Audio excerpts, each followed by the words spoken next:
අයිබෝවන් කියලා ඔයාලා හැමෝමම ඉත ආදරයෙන් මගේ channel එකට පිළිගන්නවා.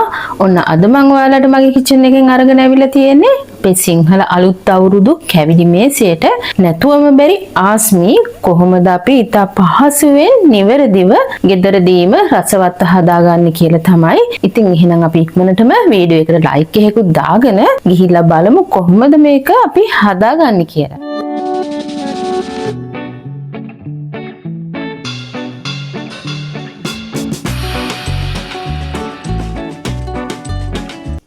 අපි බලමු ආස්මී එක හදන්න අපි මොනවද අරගෙන තියෙන්නේ කියලා. මම අද ආස්මීකට නානු වශයෙන් පාවිච්චි කරන්නේ බණ්ඩක්කා. මේක අපිට දවුල් කුරුඳු ඒ වගේම කෑලිය පට්ට වගේ දේවල් වලින් පුළුවන් කරගන්න. ඉතින් ඒව නැතුව හැමෝටම පහසු වෙන විදිහට හැමෝටම හොයා ගන්න පුළුවන් වෙන විදිහට තමයි මම බණ්ඩක්කා නානු අරගෙන අද මේ ආස්මී එක හදන්නේ. මම මෙතන අරගෙන තියෙනවා බණ්ඩක්කා ග්‍රෑම් 300ක මේ වගේ කපාගෙන තියෙනවා.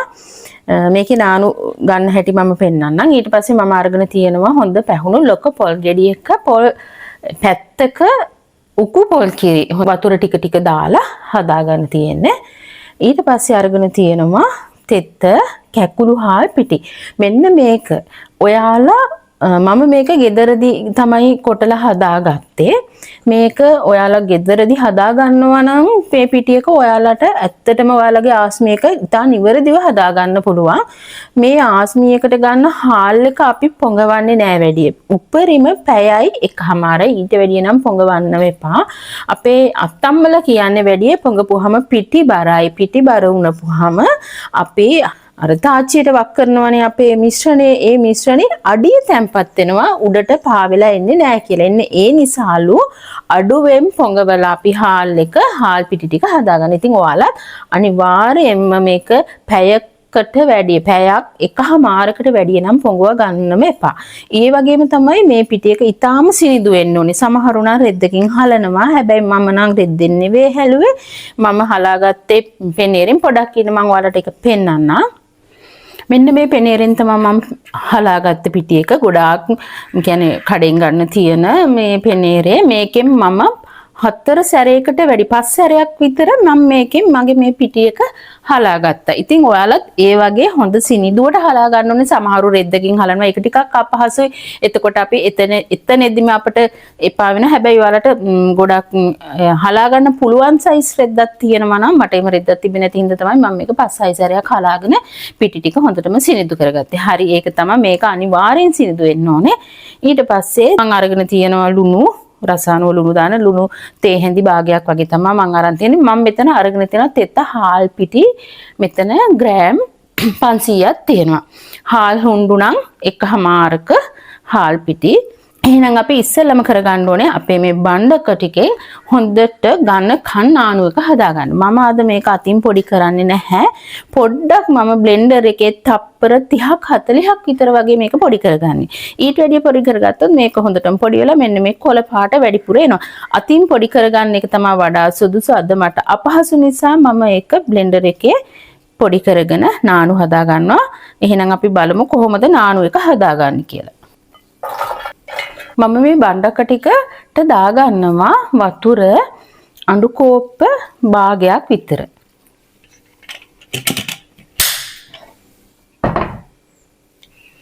ඔන්න මම මේක පොඩ්ඩක් ගහගත්තා. මේක වැඩිපුර නම් ගහගන්න එපා. ඊට පස්සේ අපි දැන් මේක භාජනයට දාලා පොඩ්ඩක් අතින් මේ පොඩි කරන්න ඕනේ. නැත්තම් මේක එකපාරට අපිට පිරා ගන්න බැරි වෙනවා. අපි දැන් මේ කුඩාවට පොඩි කරගත්ත අපේ බණ්ඩක්කා ටික තව සමහර කෑලි තියෙනවා හරියට පොඩි වෙලත් නැති. ඒවත් හොඳටම පොඩි වෙන්න විනාඩියක් විතර වගේ අපි මේක අතිනුත් පොඩි කරගමු. ඊට පස්සේ අපි රෙදි කෑල්ලකින් මේ නානු ටික පෙරාගමු.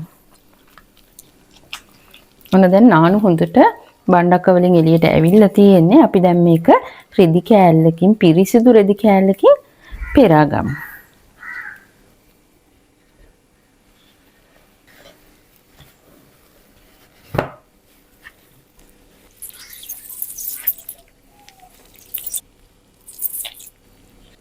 ඔන්න අපි දැන් නානු ටික නම් මිරිකලා අරගත්තා. දැන් අපි කරන්න තියෙන්නේ ඊට පස්සේ අපේ මේ පිටි ටික අනා ගන්න ඕනේ පොල් කිරෙන්. ඒක අපි තද ගුලියක් වශයෙන් තමයි අනාගන්නේ. ඒකට මම දාගන්නවා අරගෙන තියෙන ලුණු ටික. ඊට පස්සේ පොල් කිරි වලින් උකු පොල් කිරි වලින් අපි මේක අනා ගන්න ඕනේ. පොල් කිරි වල ටික ටික දදා අනා ගන්න. ඔයාලා මෙන්න මේ වගේ ගුලියක් වගේ හිටින්ද අනා ගන්න ඕනේ. මේක අර ආප්පනන කොටත් අපි මෙන්න මේ සයිස් මේ විදිහට මේ ප්‍රමාණයට තමයි අපි පිටියේ කනලා තියන්නේ. ඉතින් අන්න ඒ වගේ අනා ගන්න ඕනේ. දැන් අපිට තියෙන්නේ මේකට අපේ නානු දදා මේක ගානට හදා ගන්න. ඉතින් මේක ඉස්සල්ලාම හදන කෙනෙකුට තමන්ගේ මේ පිටි ගුලිය සම්පූර්ණම නානු දාලා එකපාරට අනන්න පටන් ගන්න එපා. පොඩ්ඩක් ඔයාලා අරගෙන තියන්න. මොකද ඔයාලට නානු වැඩි වෙන්න පුළුවන්, මදි වෙන්න පුළුවන්. ඒ වගේ හේතු හින්දා අපි පොඩ්ඩක් අපි දැන් කැවුම් හදනකොට පැණි අයින් කරන්නේ. ඒ වගේ පොඩ මේක මේ ඉස්සල්ලාම හදන අය විතරයි අනිත් අයට දන්නවා. අපිට මේක නානු මේ විදිහට ඇති කියලා එහෙම දාගෙන අනා ගන්න පුළුවන්. ඒ වුණාට මම මේ කියන්නේ ඉස්සල්ලාම ගන්න අය පොඩ්ඩක් අයින් කරලා තියාගන්න. අපි දැන් මේක නානු වලින් ටික ටික දදා මේක අනාගම මේ නානු එක ගුලියට වැටෙනවා. ඔයාලා බොහොම පරිස්සමට නානු එකතු කරලා තමයි මේක අනා ගන්න ඕනේ.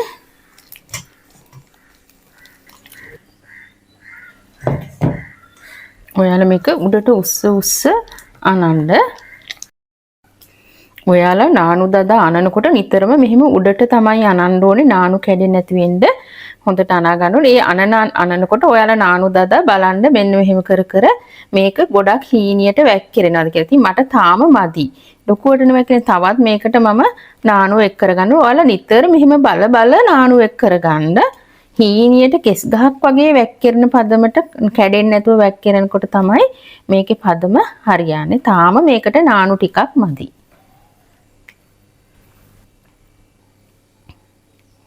ඔන්න දැන් මේක අපේ හොඳටම ඇනිලා ඇති. දැන් ඔයාලට පේනව නේද? අතින් මෙහෙම අල්ලලා ඇඟිලි පහෙන් කැඩෙන්නේ නැතුව දිගටම නූල වගේ වැක්කිරෙනවා. අන්න ඒ පදම තමයි අපි ගන්න ඕනේ. කැඩෙන පදමට අරගන්න හොඳ නෑ. එතකොට මේ හොඳට අපිට හදාගන්න බෑ. දැන් මේ ඔයාලට පේනව නූල වගේ එක දිගට වැක්කෙනවා. හරි දැන් අපි එහෙනම් ආස්මී ටික හදාගමු.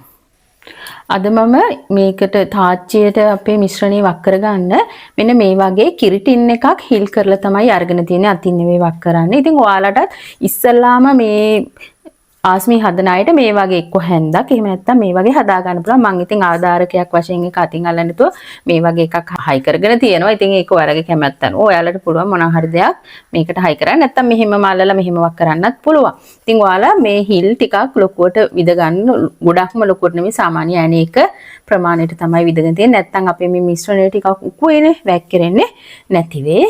අපි ඉතින් අපේ මේ තෙල් තාච්චිය ගොඩක් හොඳටම තෙල් ටික රත් වෙන්න ඕනේ.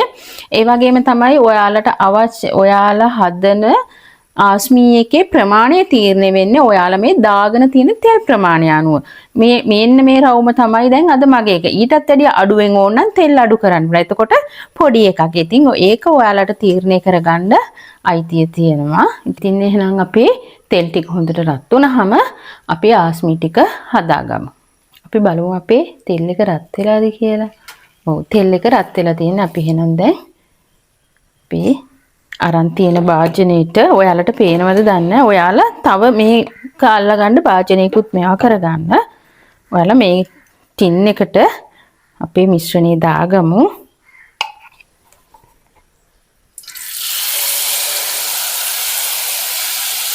ඔයාලා මේක කරක දෙපැත්තට තුන් පැත්තට හතර පැත්තට මෙන්න මේ වගේ මේක හොඳට හිද සිටින් නැති වෙන්න මේක දාගන්න.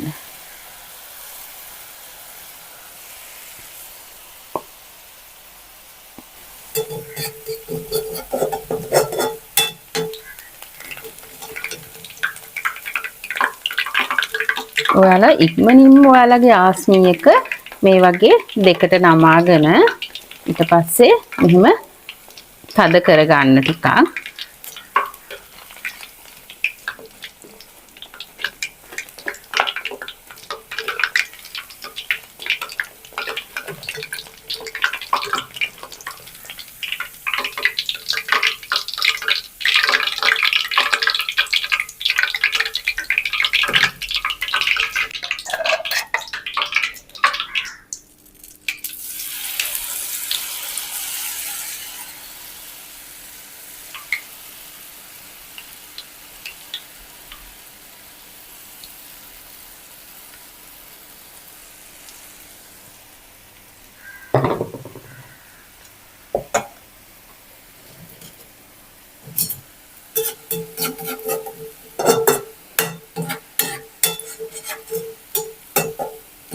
ඔයාලට ඉතින් මේ වගේ හරිම පහසුවට ඒ වගේම පිරිසිදුවට රසට ගෙදරම හදාගන්න හරිම ලේසි. ඉතින් මේ විදිහට ඔයාලත් මේ සියලුම ඉතුරු ඔක්කොමත් හදාගන්න.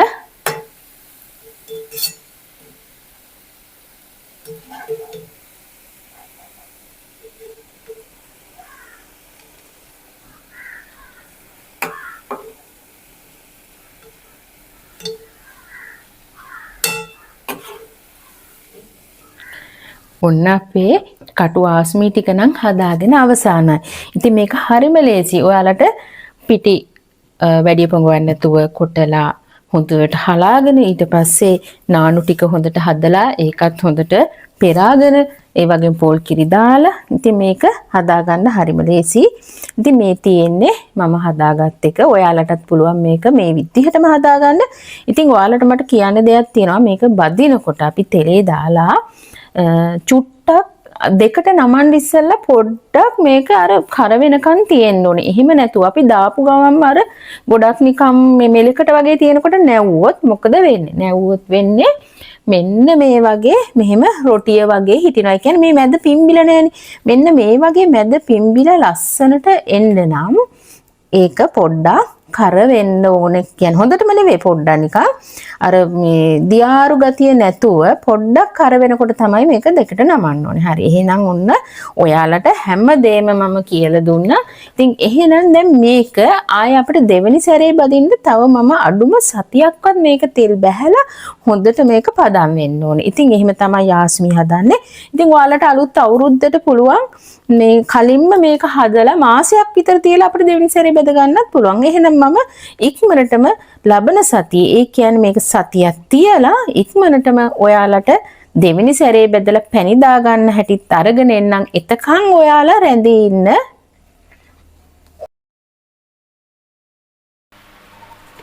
ඔන්න අද අපි අපේ කටු ආස්මී ටික බෙදලා පැණි දාගමු. ඉතින් මේක මේ සතියක් නෙවෙයි දවස් 10ක් විතර වගේ ගියාමට ඉතින් මේක අපිට බෙදලා සති 2-3ක් නෙවෙයි මාසයක් ඕනේ කාලයක් තියාගන්න පුළුවන්. මාස කමාරක් වුණත් තියලා එතකොට තවත් හොඳයි. හොඳට තෙල් බේරලා තියෙනවා.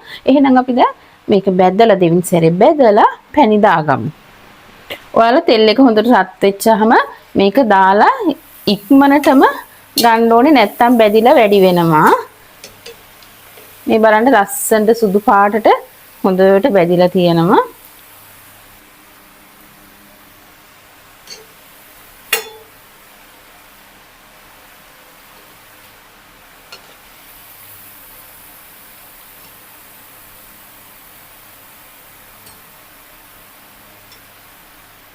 ඉතින් ඔයාලත් මේ වගේ ඔයාලගේ ඔක්කොම ආස්මී ටික බැද ගන්න.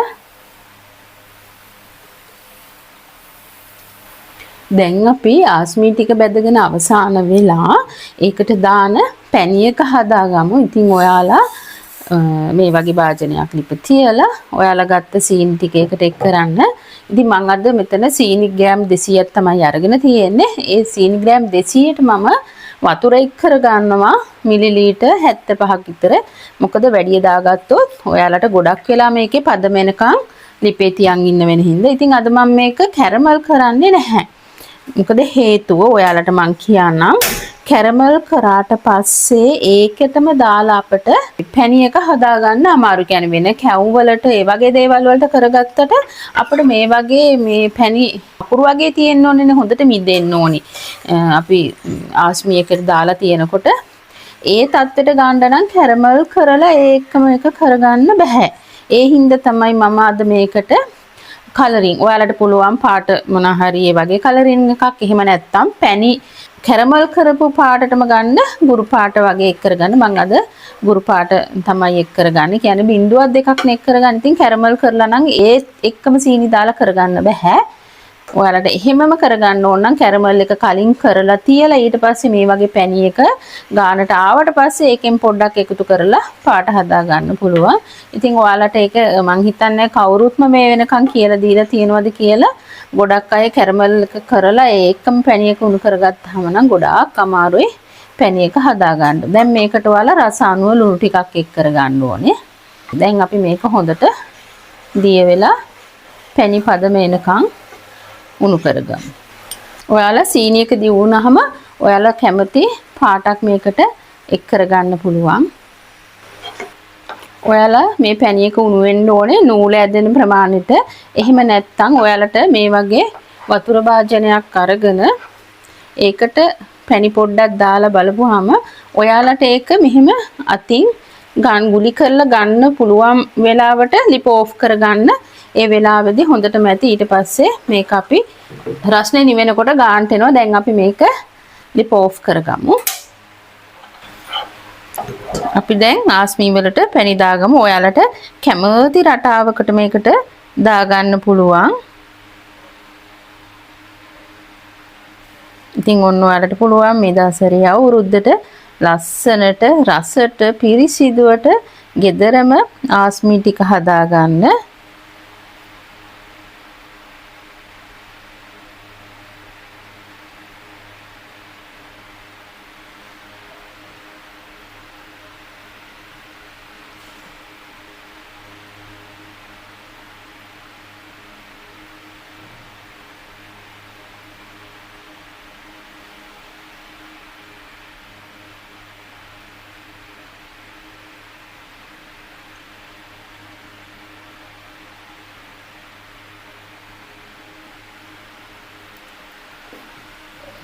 ඔන්න අපි බණ්ඩක්ක නානු යොදාගෙන හදපු ආස්මී එක ඉතින් දැන් හදලා අවසానයි පැණිත් දාලා තියෙන්නේ. ඉතින් ඔයාලට මේ වගේ හරිම පහසුවෙන් ලේසියෙන් හදා ගන්න පුළුවන් කිසිම අමාරුවක් නැහැ. ඉස්සල්ලාම හදන කෙනෙකුට උනත් මේ වීඩියෝ එක බලලා හදා ගන්න පුළුවන්. ඉතින් ඔයාලට පැණි උණු කරගන්න එකෙත් ප්‍රශ්නයක් තියෙනවා නම් ඒකත් මම ඔයාලට අද කියලා දුන්නා. ඉතින් මේ බලන්න ලස්සනට හකුරු වගේ හොඳට සීනි මිදිලා තියෙනවා.